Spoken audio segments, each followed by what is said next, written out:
Here we got a cast iron. That's like a sewing machine stand, I would say.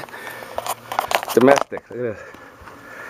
Works pretty good. Little foot thing. And it's on like a piece of granite.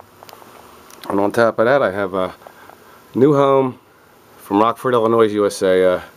The sewing machine. Not sure what year it is. We'll look it up.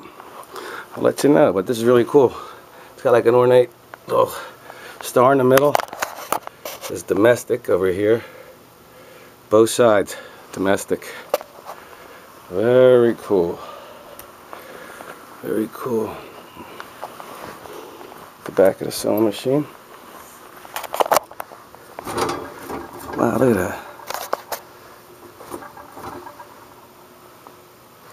This thing, I guess you pump it.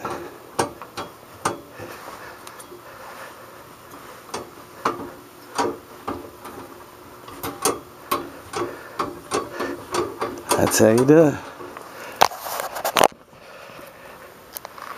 It says domestic on both sides.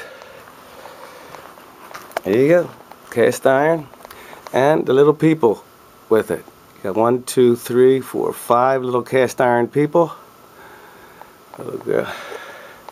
Oh, that's cool. 926, they got numbers. I don't know what the numbers mean. Alright.